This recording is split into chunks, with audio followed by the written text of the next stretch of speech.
మీకు తెలుసా అసలు శ్రావణ పుత్రదా ఏకాదశి అంటే ఏమిటో, ఎందుకు చేసుకుంటారు అనేది?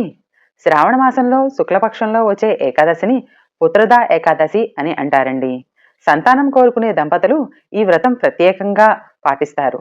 శాస్త్రాలు ఈ ఏకాదశిని అత్యంత పుణ్యమైనదిగా వర్ణిస్తాయి మరియు ఇది సంతానోత్పత్తి ఆనందాన్ని ప్రసాదిస్తుందని కూడా నమ్ముతారు.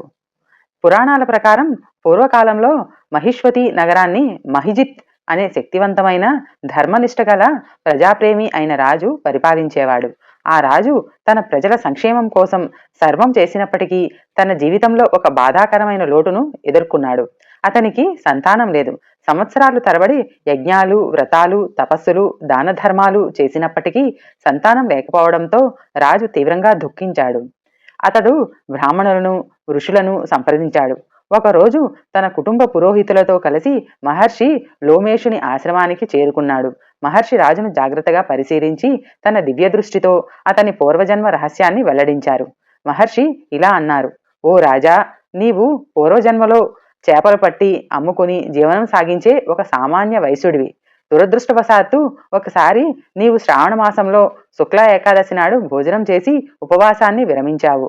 అందుకే నీకు ఈ జన్మలో సంతానం కలగలేదు. ఇది విని రాజు చేతులు జోడించి పరిష్కారం అడిగాడు.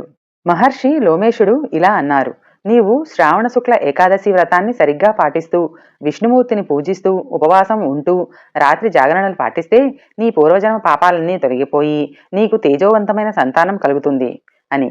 రాజు మహర్షి ఆజ్ఞను పాటించాడు. అతను పుత్రదా ఏకాదశి వ్రతాన్ని భక్తి శ్రద్ధలతో ఆచరించాడు. మరుసటి రోజు ఉదయం ద్వాదశి నాడు అతను బ్రాహ్మణులకు భిక్షను ప్రసాదించి నిర్దేశించిన ఆచారాల ప్రకారం ఉపవాసాన్ని విరమించాడు. కొంతకాలం తర్వాత రాణి ఒక అందమైన, తేజోవంతమైన మరియు సద్గుణవంతుడైన కుమారుడికి జన్మనిచ్చింది. రాజ్యం అంతటా ఆనందోత్సాహాలు వెల్లువెత్తాయి.